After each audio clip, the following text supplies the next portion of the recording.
అందరికీ వందనాలు. ఒక విషయాన్ని మీతో పంచుకోవాలని నేను ఆశపడుతున్నాను. యేసుక్రీస్తు ప్రభువారు ఈ లోకానికి ఎందుకు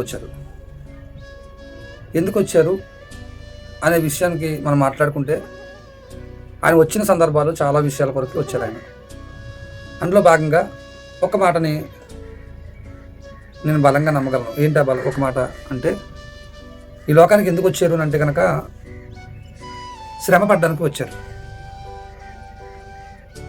శ్రమ పడ్డారు. బ్రతికిన కాలం అంతా కూడా శ్రమ పడ్డారు. యేసుక్రీస్తు ప్రభువారు ఈ లోకానికి రావడానికి ప్రాముఖ్యమైన కారణము ఏదైనా ఉందంటే శ్రమ పడడానికి వచ్చారు. తనను తను తగ్గించుకోవడానికి వచ్చారు. అలాంటి విషయాలు ఒకవేళ బైబిల్లో మనం పరిశీలన చేస్తే చాలా విషయాలు మనకు కనబడతాయి. ఆయన వచ్చిన విషయాలు చాలా విషయాలు బైబిల్ గ్రంథంలో రాయించారు.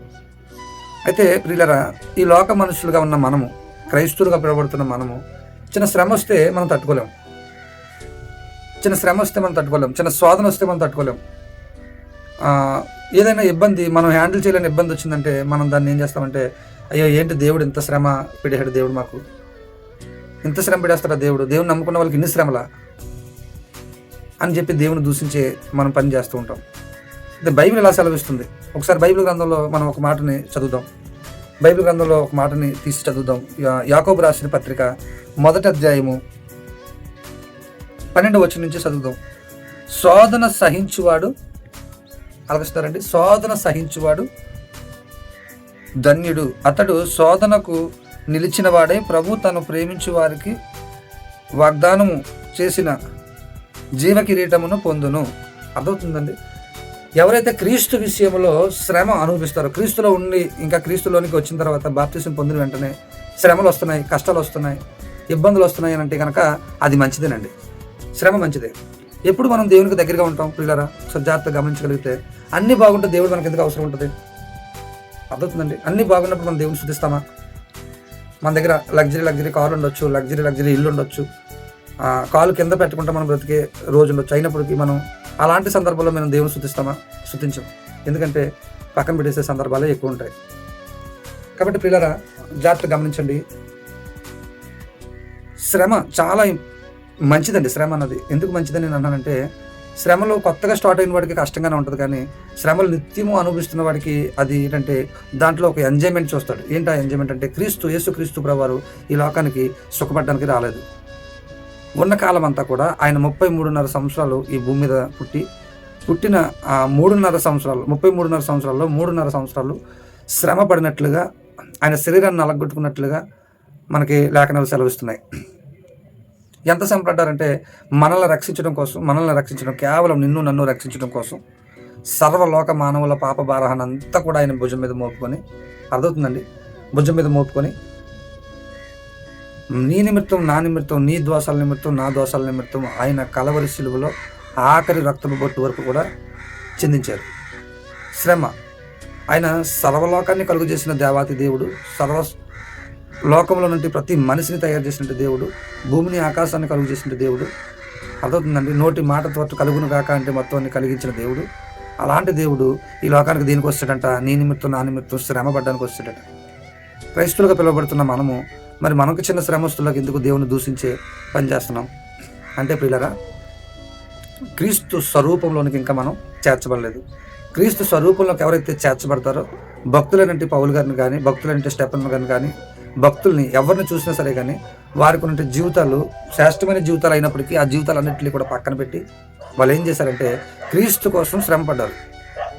ఎవరి కోసం శ్రమ పడ్డారంటే క్రీస్తు కోసం శ్రమ పడ్డారు. క్రీస్తు ఎలా అయితే శ్రమ పడ్డారో, యేసుక్రీస్తు ప్రభువారు మన కోసం ఎలా అయితే శ్రమ పడ్డారో, వాళ్ళు కూడా సర్వలోకానికి వెళ్ళి సువార్త ప్రకటించే విషయంలో అనేక శ్రమలు పడ్డారు.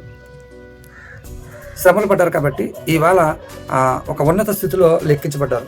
ఉన్నత స్థితిలో పరిశుద్ధమైన గ్రంథంలో లెక్కించబడ్డారు. అర్థవుతుందండి? అలాంటి గ్రంథంలో లెక్కించబడ్డారంటే వాళ్ళు ఎంత త్యాగం చేసుకుంటారు వాళ్ళ జీవితాలని. పిల్లలు అర్థం చేసుకోండి. మనకి క్రీస్తుని కలిగి ఉన్న మనకి వెంటనే కొన్ని శ్రమలు వచ్చేస్తున్నాయి అంటే కనుక ఆ శ్రమలకి నువ్వు తట్టుకోలేకపోతే కనుక నువ్వు ఒకసారి క్రీస్తు ప్రభువారిని మీరు జ్ఞాపకం చేసుకోండి. యేసుక్రీస్తు ప్రభువారిని మనం ఒకసారి జ్ఞాపకం చేసుకుందాం. బైబిల్ గ్రంథంలో లెక్కించబడిన భక్తులు మనం ఒకసారి జ్ఞాపకం చేసుకుందాం. బైబిల్ గ్రంథంలో లెక్కించబడిన భక్తులు ఎన్నో శ్రమలు పడితేనే కానీ ఈ గ్రంథం మన దాకా రాలేదు. అలాగే యేసుక్రీస్తు ప్రభువారు శ్రమపడి రక్తం చిందిస్తేనే కానీ నీ మీద, నా మీద అంటే దోషము, పాపము పోలేదు. పిల్లరా, జస్ట్ నువ్వు రక్షింపబడి బాప్తిసం తీసుకుని నిజ రక్షకుడిగా అంగీకరిస్తే చాలు, ఆయన పరలోక రాజ్యంలో వారసునిగా చేస్తానని నీకు నాకు వాగ్దానం చేసిన దేవుడు. అలాంటి దేవుడు అలాంటి దేవుడు అలాంటి దేవుడు శ్రమ పడడానికి నీకోసం నా కోసం ఈ భూమి మీదకి వచ్చేస్తే జస్ట్ చిన్న సమస్య ఏదో చిన్న సమస్య నువ్వు తట్టుకోగలిగే సమస్య నీకు పెడతానంటున్నాడు. ఇంకొక మాట చూద్దామా? కొన్ని శ్రమలు దేవుడు ఇస్తాడు, కొన్ని శ్రమలు మనుషులు వేస్తారు. చూడండి, రెండో మాట, దేవుడు కీడు విషయమై శోధింపనేరడు, ఆయన ఎవరిని శోధింపడు గనుక ఎవడైనను శోధింపబడుచున్నప్పుడు నేను దేవుని చేత శోధింపబడుచున్నానని అనకూడదు. ప్రతివాడు తన స్వకీయమైన దురాశ చేత ఇరవబడి మరులు కొలవబడి శోధింపబడును. దురాశ గర్భం ధరించి పాపమును కనగా పాపము ప్రతిపక్షమే మరణమును కనెను. అర్థమవుతుందండి? కొంతమంది శ్రమలు పడుతూ ఉంటారు. ఎందుకోసం శ్రమలు పడుతూ ఉంటారంటే వారి సొంత ఆలోచనల ప్రకారంగా జీవిస్తూ శ్రమల పాలవుతుంటారు, సొంత నిర్ణయాలు తీసుకొని శ్రమల పాలు అవుతూ ఉంటారు.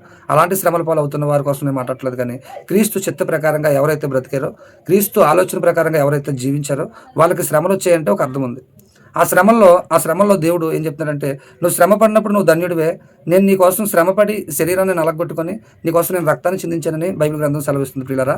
అలాగే మనం కూడా క్రీస్తులో ఉన్న మనకు కూడా శ్రమలు వస్తాయి. అప్పుడు నువ్వు సహించేవాడుగా ఉండాలి. కొన్ని సమస్యలు నీకు నువ్వుగా కొని తెచ్చుకున్న సమస్యలకు దేవుడు లెక్క అప్పచెప్పడు. కానీ నీకు నువ్వు కొని తెచ్చుకోలేని సమస్యలు కొన్ని ఉంటాయి. అలాంటి శ్రమల్లో ఒకవేళ నువ్వు జీవిస్తున్నట్లయితే అప్పుడు కూడా నువ్వు దేవుని మీద నువ్వు నేరం మోపినట్లయితే ఖచ్చితంగా దేవుడు లెక్క అడుగుతాడు. క్రీస్తులో కడగబడి నువ్వు యథార్థంగా జీవించినప్పుడు నీకు శ్రమ వస్తుందంటే నువ్వు ధన్యుడివే. శ్రమలోనే నువ్వు దేవుని స్తుతించగలవు. దేవుని ఎప్పుడు స్తుతించగలవు అంటే అన్ని బాగున్నప్పుడు మనం దేవుని స్తుతించలేం. కానీ మనకి ఏదైతే శ్రమ ఏర్పడుతుందో ఆ శ్రమలోనే మనం దేవుని వెతికే ప్రయత్నం చేస్తాం. కనుక శ్రమ రావడం మంచిదని నువ్వు అంగీకరించినప్పుడు శ్రమ అయినా ఎంతసేపు ఉంటుందంటే జస్ట్ గాలి తుఫాను ఎలా అయితే వస్తుందో 5 నిమిషాలు వచ్చి కురిసి వెళ్ళిపోయినట్లుగా మన మీదకి వచ్చే శ్రమ కూడా అలాగే ఉంటుంది. అది నువ్వు తెచ్చుకున్న శ్రమ అయితే అది ముసుల్లా అలా 5-6 రోజుల తుఫానులా ఉంటుంది. నువ్వు తెచ్చుకుంటే శ్రమల పాలైపోతే దేవుడు ఖచ్చితంగా నువ్వు సహాయం అడుగు, దేవుడు ఖచ్చితంగా నుంచి విడిపిస్తాడు. కానీ క్రీస్తులో చేర్చబడుతున్న మనకి కూడా ఒకవేళ శ్రమలు వస్తే ఆ శ్రమల్లో నుంచి నువ్వు ఏం చేయాలంటే, అయ్యో యేసుక్రీస్తు ప్రభువారు నా కోసం శ్రమ పడడానికి వచ్చారు కదా, నా కోసం శరీరం నలగొట్టుకున్నారు కదా, ఆయన శ్రమ పడినప్పుడు నేను ఎందుకు శ్రమ పడకూడదని ఒక ఆలోచన నిరీక్షణ కలిగి ఉండండి. ఎందుకంటే ఈ లోకంలోనికి ఆయన ఎందుకు వచ్చారంటే శ్రమ పడడానికి వచ్చారు. క్రీస్తుని నమ్ముకోండి మీకు శ్రమలు పోతాయి, క్రీస్తుని నమ్ముకోండి మీకు కష్టాలు పోతాయి అంటే అది ఎంత మాత్రం కూడా అబద్ధం. అది యేసుక్రీస్తు ప్రభువారిని నమ్ముకున్న వారికి ప్రతి ఒక్కరికి కూడా కష్టాలు వస్తాయి. ఎందుకంటే ఆ కష్టాల్లో నుంచి జయించుకుంటూ వచ్చినప్పుడు మాత్రమే విజయాన్ని చూస్తారు. పిల్లరా, క్రైస్తవులుగా పిలువబడుతున్న మనందరం కూడా శ్రమలకి భయపడకూడదండి. శ్రమలకు భయపడ్డం అంటే మనం నిజమైన క్రైస్తవులమే కాదు. శ్రమల కొలువులో పడి కాలుతున్నప్పుడు అది నచ్చిన ఆకారం వచ్చే వరకు కంసాల వాడు ఎలాగైతే అగ్ని కొలువులో పెట్టి కాలుస్తాడో ఏ ఆకారం లేని పాత్రని మనల్ని కూడా ఆయన ఆకారం వచ్చే వరకు ఆ కొలువులో పెట్టి కాల్చుతాడు. ఆకారం వచ్చే వరకు కాల్చుకునేవంటి శ్రమ మన మేలుకే, శ్రమ మన మంచికే. కాబట్టి పిల్లరా, శ్రమ పడుతున్నప్పుడు మనం ఎప్పుడు కూడా యేసుక్రీస్తు ప్రభువారు ఏంటి నాకు ఎంత శ్రమ పడారు, నేను బాప్తిసం తీసుకున్న వెంటనే ఎంత శ్రమలు వచ్చేటి, నాకు ఎన్ని కష్టాలు వచ్చేటి అని చెప్పి నువ్వు దేవుని మీద ఎప్పుడు కూడా దూషించే ప్రయత్నం చేయకు. ఎందుకంటే దేవుడు ఎవరిని శోధింపడు. ఒకవేళ శోధింపజేస్తే అది నీ పరీక్షకి మాత్రమే, నువ్వు ఎదుగుతావనే ఒక ఆలోచన తప్ప రెండో ఆలోచన కాదు. శ్రమ పడుతున్న మనం శ్రమల్లోనే దేవుణ్ణి స్తుతించగలగాలి. అలాంటి దేవుని మనందరికీ ఇచ్చును గాక. ఈ చెప్పబడిన వాక్యము మన హృదయంలో దాచుకొని దాని ప్రకారంగా మన జీవితాలన్నీ కట్టుకోవాలని క్రీస్తు పేరట మీ అందరికీ కూడా తెలియపరుస్తున్నాను. Thank you. God bless you అండి.